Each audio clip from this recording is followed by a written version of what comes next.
What would you think if I told you that your morning coffee isn't actually costing you $5, but it's costing you 15 minutes of your life? In today's episode, I want to completely reframe how you think about money, how you think about time, and the trade-off that you make every single day for all the things that you want. I really want to have a conversation that might just change the way that you perceive the time that you give and the money that you give for the things that maybe you don't want deep down. I just think we don't value our time enough, and hopefully I can unpack that a little bit for you today.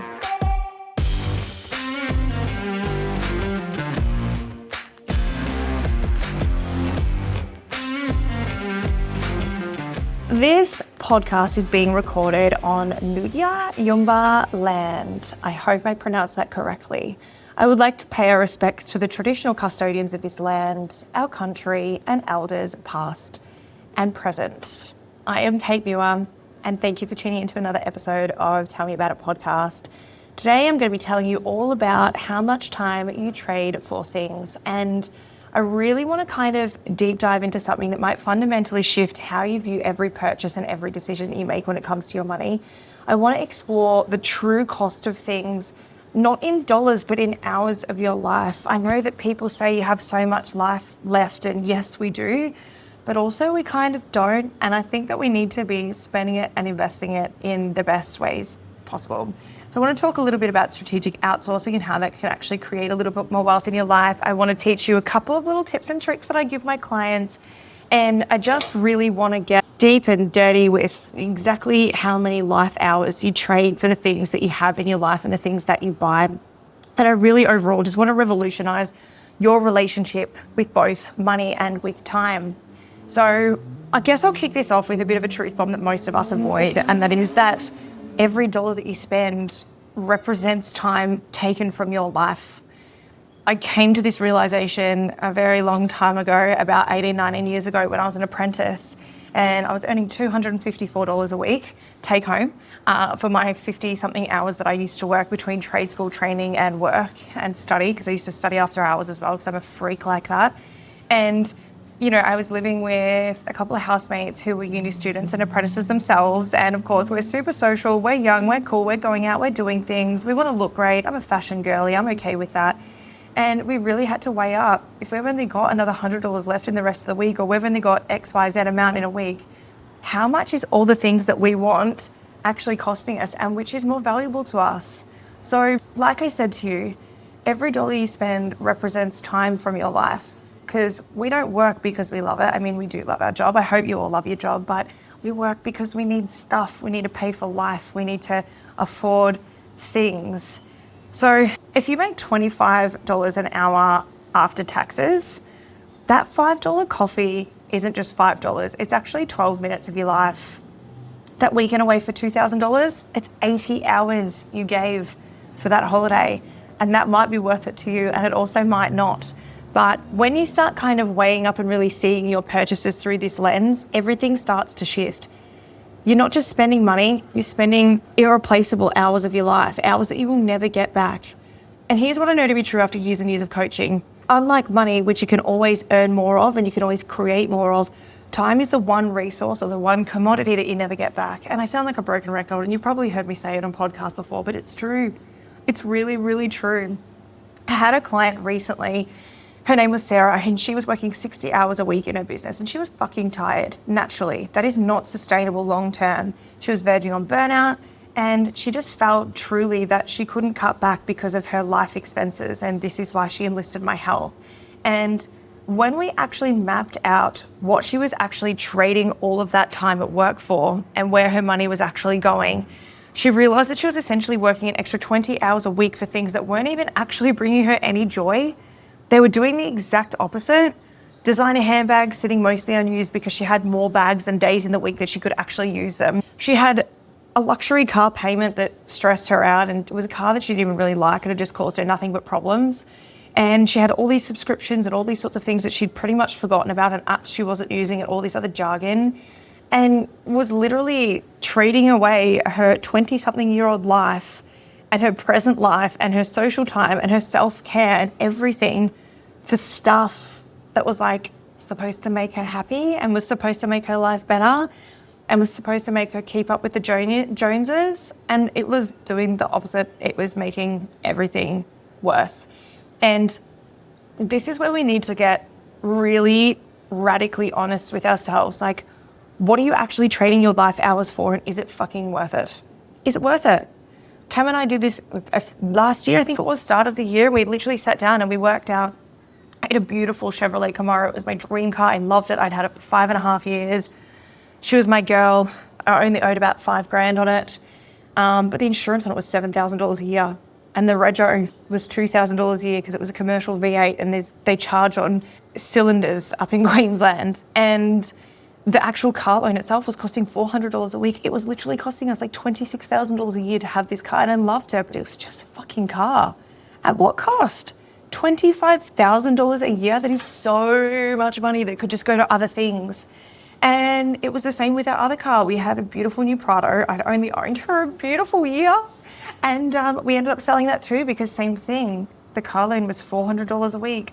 The insurance on it was $1,000 a year. We were just spending so much money on fucking motor vehicles.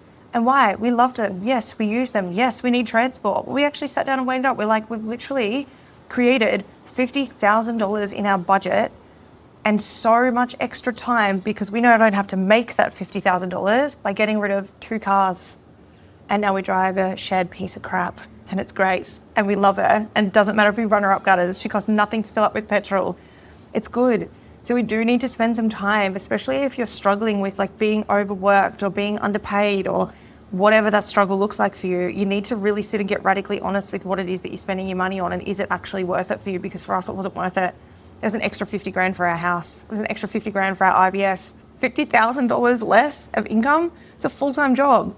It's a lot. I guess it's the distinction that changes everything is the want versus need, in a nutshell.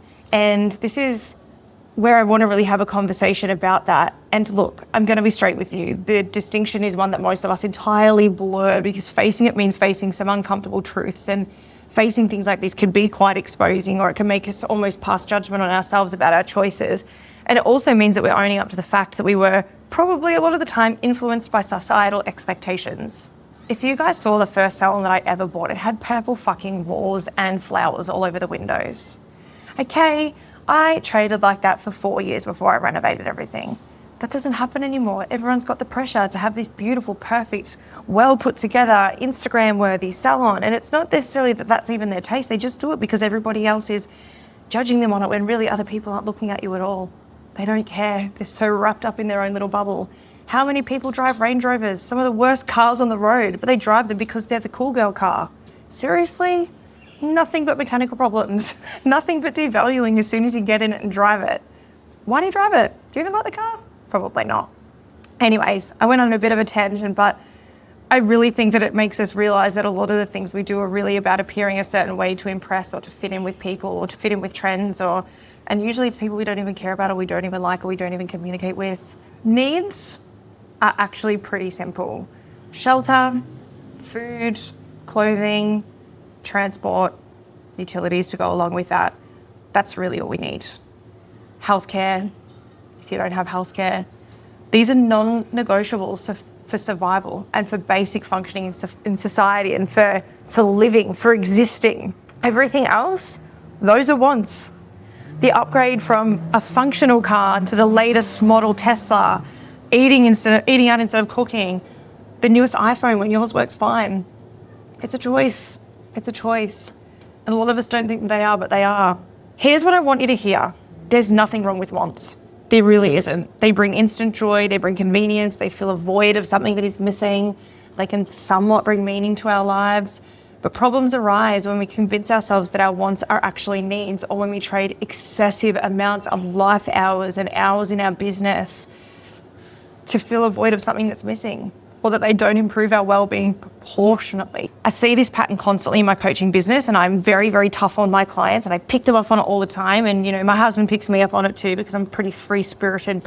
People come to me exhausted. They come overwhelmed. They come wondering why they feel like they're running on a treadmill. They come to me wondering why they can't step back, because if they step back, it means they lose too much money, which means they can't pay for their things. And it's this vicious cycle of like overworking avoidance. And when we dig deeper, and I do this very early on in, you know, everyone's coaching journey with me, we often find out that they're working themselves into the ground to maintain a lifestyle that's full of wants they've labelled as needs. It's just full of things. It's full of stuff. And the contrast to that is also that people who buy stuff and things, they're busy, they're earning money to pay for their life that they don't actually have time to enjoy, to be. I have a classic example of this. My first husband was a FIFO worker.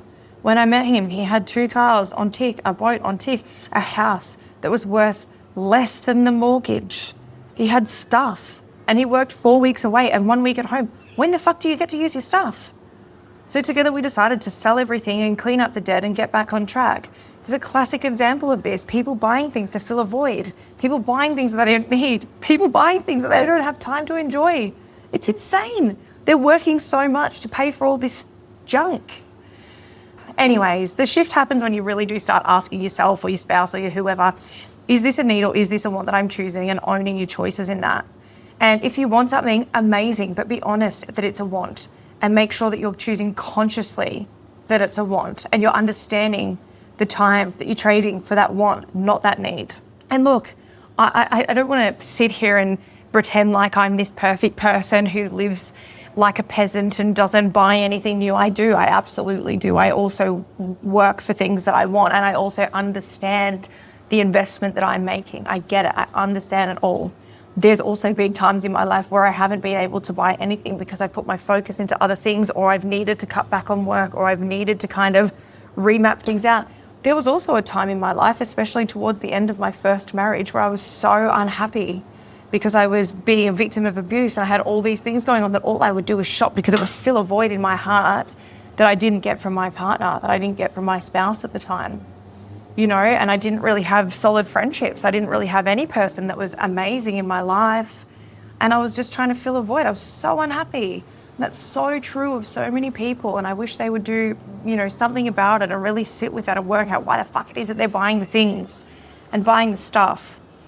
Look, something that transformed the way that I spend, and like I said to you guys, I'm a pretty free-spirited person in all aspects of my life, in business, in you know, how I live day to day, in my spending and everything. But one of the most powerful things that really helped me to change my spending habits was I created what I call a 24-hour rule. And so this one is, before buying anything that isn't a true necessity, I would practice waiting 24 to 48 hours. So I would like go on that shop, online shop, click to the Instagram ad, whatever, put all the items that I want in my cart, and then I would just leave it sitting there, or I'd save it to a wish list, or I'd even take a screenshot, and then I'd walk away and I wouldn't buy it until 24 hours later. Now, you're not allowed to set a timer or a reminder for this. That's cheating. But what actually does happen in those next 24 hours is quite fascinating. That emotional pull fades. Your prefrontal cortex, like the rational part of your brain, kicks back in, and you've either completely forgotten about it, or you start asking better questions like, how many hours of work does this represent? Will this genuinely improve my life? Or am I trying to fill an emotional void with a purchase? And for me, most of the time I forgot about it. ADHD, shiny object things. Studies, I can't remember where I read this. It was in a magazine somewhere. I wish I knew the source, and I'm sorry that I didn't label it here, but I read a study that showed that 80% of impulse purchases are actually regretted later. And I've definitely been guilty of this. I've even had things in the last few years or something where I've just had like a moment where I've just like, oh, that looks cool, and I buy it, and then like 10 minutes later I'm like, oh, fuck, I can't refund it now. Or it arrives and it's nothing like what I thought it was going to be like, and it just doesn't fill me in the way that I thought it would fill me, or it doesn't serve any purpose. And so I regret it. I'm sure lots of you have done that before. You've bought something you've regretted. So the 24-hour rule really isn't about deprivation, but it's just about ensuring that, like, when you trade your money and your hours for something, that it's something that you genuinely value. Look, I want to do a bit of a deviation here too. If you're one of my clients, you'll know this, but if you're unsure of where your money habits stem from or where they come from, and you're not really interested in delving into your money stories or your family legacies or your family history, something you could look up is what's called Sacred Money Archetypes. It's something I teach. You often get it at one of my conferences as well, but there's 8 And all these different money archetypes explain basically like they're like a money personality, or they show you behaviors of your spending and your saving and your relationship with money. And there's 8 of them, and they're all different, and they all have pros and cons. So it's one of those things that there's like no right or wrong. It's just different things. And mine's maverick and romantic. They're my top 2. The rest of them kind of fall by the wayside, but it makes so much sense for me. So I'll explain. The maverick is like what you would picture a maverick being, but the maverick is like someone who's really comfortable investing and inputting for the risk of a great output. So I'm happy to go and invest money or put something into something with the hope that I'll get something really fucking amazing out of it, right? So I'm comfortable with complex financial transactions. I'm comfortable with investing lots of money into things. I'm comfortable just like risking things and giving things a go. The exact opposite of my husband, who's an accumulator, who is like the conscious saver, never wants to spend any money. My other one is romantic, and this archetype is we're people who we romanticize everything that we do. So we romanticize time with our partner, time with our friends, time with our teams. We enjoy and we indulge in beautiful food, and we like really like enjoy things, and we really value things, and we're romantic about things. And it's really quite a nice one, because I think that I like actually try to be present and mindful and sit in the moment. And it's funny because I'm actually not a very romantic person, you know, in my love life. But in terms of like, yeah, where I invest my money, I get really happy and it just fills me, and that's kind of how I operate. But if you don't really want to delve into like money stories and that's a great place to start, because it kind of exposes a few things in you that you might not realize are there, but you're like, oh my God, that is so me, and that makes so much sense, and why I behave like this, or why this archetype is true of me. So sacred money archetypes. Anyway, trust me to go on a little tangent. That wasn't a planned bit there. That was just something I thought, oh, this is actually kind of really relevant. But overall, when it comes to money, you tend to be one of 2 things. You're either more free-spirited like I am, where you're just kind of like a bit more impulsive and a bit more romantic and a bit more like I enjoy my money, or a bit like I don't really value money that much, versus someone who's more like regimented and rule following and trust the process, and you know, believe the big banks care about you, and you know, you follow rules because you believe that it's gonna work. So when you kind of look at it that way, I'm sure you could probably put yourself in one or 2, and you don't have to be extreme of either. You can just be one or the other. But back to the room. I want to talk to you now about time budgeting. And I know that we always look at budgeting as financial, and to a degree it always is, but your time budget is arguably way more important, because time is your ultimate non-renewable resource. So if you want to try to challenge this and I guess work out how much time you are trading for things, this is how I would expect you to do it. I want you to spend a week or 2 weeks or a month tracking where your time actually goes. Not where you think it goes, not where you guess it goes, just where it actually does go. Most people are really shocked. They discover like hours disappearing into the scroll hole, unnecessary meeting, time they've spent just wandering around doing nothing, time they've spent on Netflix or something like that. Just absolute time wasted on taking pointless phone calls or fluffing around or spending too much time on something and not just getting it done. And like, that would just look like at the end of every task, you'd write down how long you spent on something, or at the end of every day, you might go and do it. I find it a little bit easy to kind of do it as you go, but yeah, it's exposing. And once you've got your baseline, you can probably start being a little bit more intentional with it. Allocating your hours based on your priorities. So for example, if like health or self-care matters, budget X amount hours daily, weekly, monthly for that, for exercise, for meal prep, for those things. If family is everything, protect that weekend time as non-negotiable. For me, we have date night every single week without fail on a Thursday night. If one of us, for whatever reason, is away or has to work or has something on, we will then just move it to another day. Date night is so important to both of us, and so we always allocate 3 to 4 hours every single week for date night. And we also, every single Sunday, like even if we have people come and stay with us, or people come up for a holiday, or we go and visit our family, or we go away, we always have Sunday nights or Sunday afternoons, I guess, for prepping out our week. So planning out our week, doing a bit of cooking, doing all the things that we need to do to set us up for a really positive and a really good week. But the pivot really happens when you start to see every time commitment as a trade-off. That optional project, if it requires a bit of weekend work, that's a no to time with your family. If you're spending 2 hours commuting, which is so common in Australia, You're saving what, $100 a week you're saving like $100 a week on rent for what, 2 hours in the car? That's 40 hours monthly that you're spending in the car driving to work, traded for $400 of savings in rent. It doesn't really add up when you start to look at it that way. So I kind of want to like challenge your conventional thinking on this, because sometimes spending money actually creates more time and wealth in your life, on the contrast to everything I've just said there. And this is the power of strategic outsourcing, and it's a game changer for entrepreneurial people, for people in general.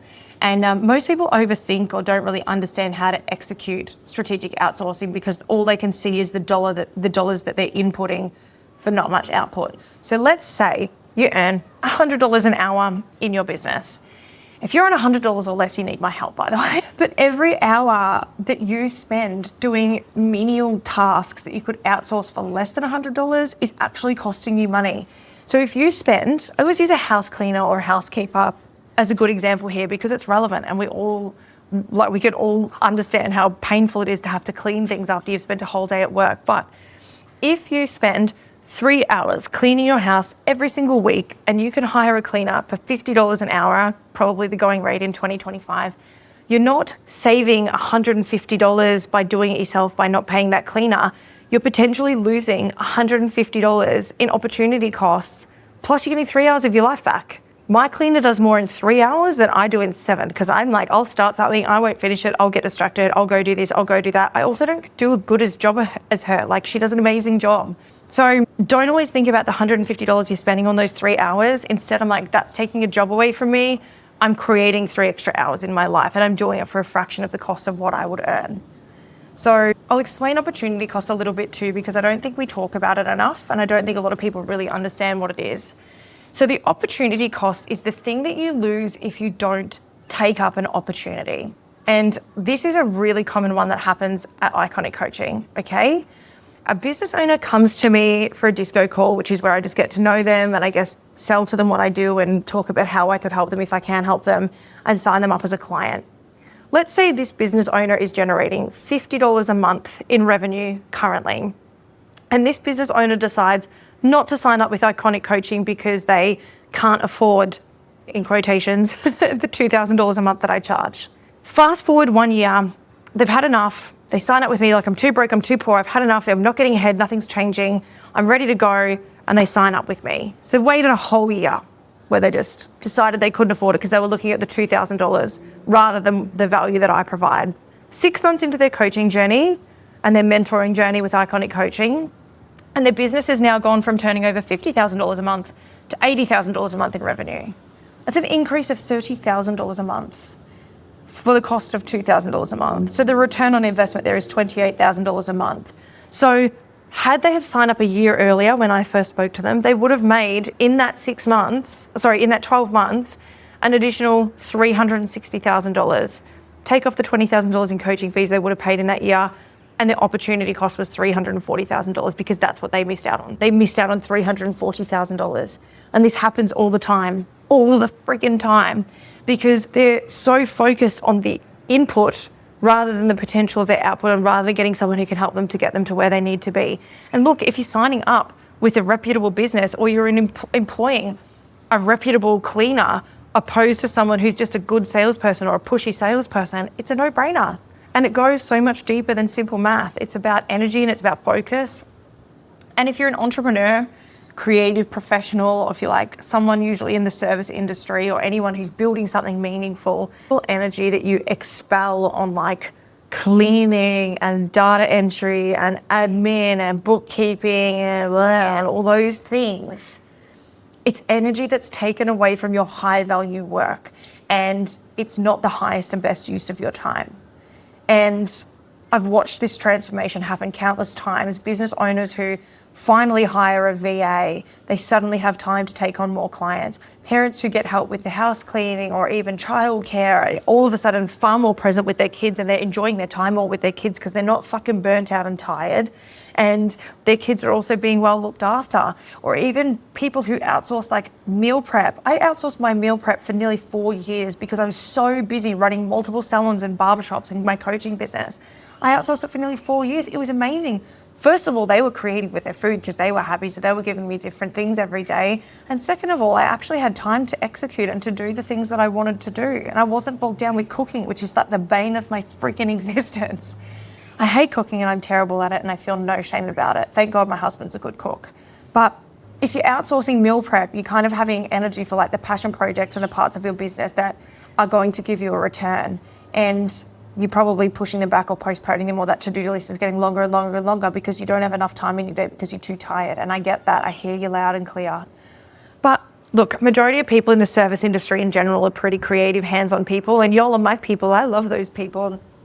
And so we need to hire, in the most non-rude way, people who can take the boring load off so that we can use our full potential. We need to palm off all the mundane tasks and the other things to other people, because otherwise if we do too much of it, our brains turn off and we get bored. We don't perform, we just become a blob. The key to nailing the time versus money thing is really spending some time identifying the tasks that drain your time, drain your energy, and can be done by somebody else. Things like stock ordering, things like responding to clients and emails and calls and texts and booking appointments. Like, why the fuck is someone who owns a business booking fucking appointments? Why? It is not the highest and best use of your time. You need to be the face of your business. You need to be doing all the things. And usually, this has been true of everything that I've found for my clients and for myself, is when I outsource it to somebody, they usually do it better, quicker, and a hell of a lot cheaper. And then I get to use that freed up time for high leverage activities, whether that's growing my income, deepening my relationships with my friends and my family, investing in my well-being, doing content, creating courses, income generating, things that make me happy. And like, it's not about being lazy or entitled as some boomers or bloody label you, like my parents always labeled me because I never wanted to clean my house because I was busy and didn't have a full-time partner staying at home cleaning up after me. It's about just understanding that your time has so much value and just being strategic about how you deploy your time. Sometimes the best investment you can make is buying back your own time. I think it is the number one best thing that you can spend your money on. So if you want to get even more practical than that, I want you to calculate from this also your real hourly wage and then translate every single expense you have into life hours. It's going to take some time. I make my clients do this, and it really will transform how you start to see every purchase. So your real hourly wage isn't just your salary divided by work hours. And this is also a delusion. And this isn't just for business people, this is for any people, right? You need to factor in everything that goes into and around your life. So that is your commute time to and from work. That is the time you spend getting ready for work, especially if you're in a job where you've got to like get up and put yourself together and actually spend time on that versus something like what I do where, you know, I can just get up and go. Even, I think something that's really overlooked is like decompressing after work. I know that when I was on the salon floor, and I loved my nighttime clients, they were my favorite people, my Saturdays and nighttime clients, they were the fun ones. And I'd finish work at 9, clean up, get out of there, cash up everything by 9:30. And then it takes me like a good hour and a half, maybe 2 hours to actually decompress and wind down and slow my body down and get ready for bed. That is work time. You can't do anything else in that time. So don't pretend that doesn't exist, because it does. And then as well as that, I obviously want you to write in the time that you work on your business and on your life admin, not just in your business on the floor with clients or with customers. And then I want you to take out like your work-related expenses from your wage, like your commuting costs, your petrol, your work clothes, you bought lunches because you're too exhausted to meal prep. Even, you know, adding in also the time of like morning huddles, intentions, prep time for the day. I, for example, spend about 45 minutes of my workday or my mornings emailing, posting to socials, responding to messages, those sorts of things. I kind of like that. It's like a good wind up for me in the morning, but that is still work time that I don't do anything else. So once you take out all of those expenses and you've actually calculated all of your time, I think you're going to find that your actual hourly wage is significantly lower than what you actually think it is. You could be spending 90 hours at work and on work-related tasks versus the 40 to 50 that you thought you were. Let's say you pay yourself $1,500 a week. Now, at 50 hours a week, that means you get $30 an hour. Okay, not bad. But if you've just worked out you actually spend 90 hours at or on work, now that's less than $17 an hour. And that's fucking alarming. But that's the reality that most of us face. And this is also why we're all so fucking exhausted all the time. Always like, I have no time to do anything. I'm just a blob. I'm so exhausted. My body's falling apart. Blah. It happens because we don't look at all the other things that we do in the lead up to that. Going to work isn't just going to work. Showing up at work isn't just showing up at work. It's all the other things that go around with it as well. So using that $17 an hour, if you actually apply this actual pay rate to your life, that new smartphone costing $2,000, it's 125 hours of your life. That vacation or that holiday that's overseas, it's about $5,000. That's 312 hours that you've got to give to be able to afford that vacation.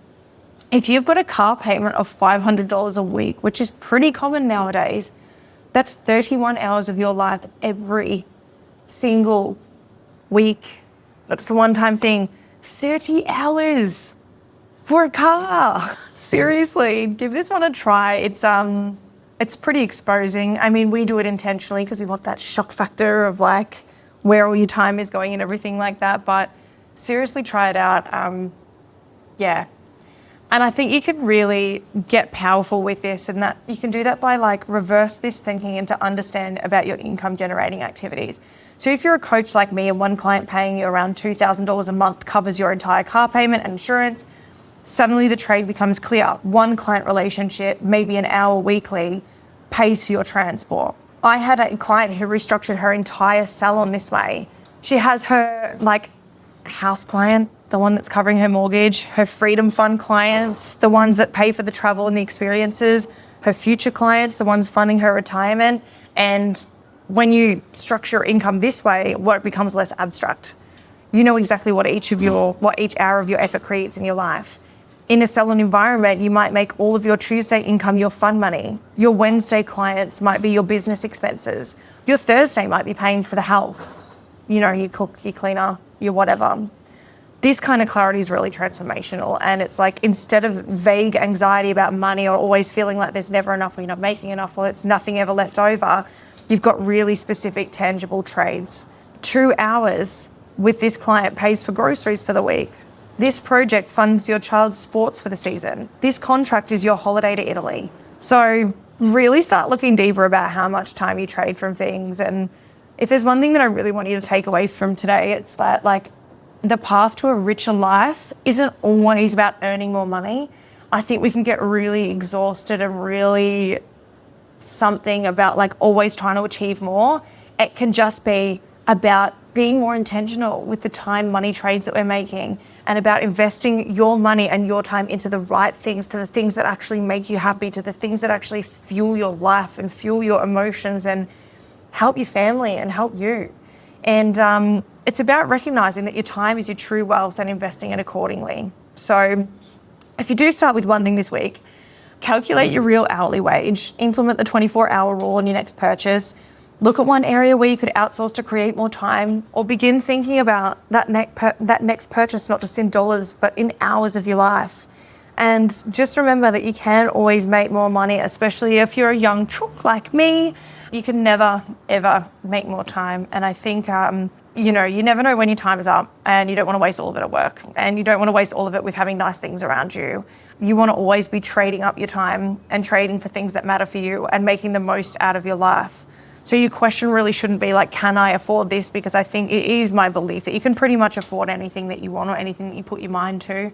The question should really be, is this worth this many hours of my life or this much sacrifice? And when you sort of start asking that question differently and really delivering it differently, everything changes. All of a sudden your time becomes so, so, so powerful for you. So if you are watching this back on YouTube or on video format, I am sitting on a balcony in Mackay at the moment getting this done. So I hope the sound's good. I hope the visual's good. It's very, very hot and steamy up here. And I hope that more than anything, you don't spend your life surrounded by luxury junk that you don't get to enjoy because you spent your whole life at fucking work, working yourself into oblivion. So until next time, spend your hours wisely.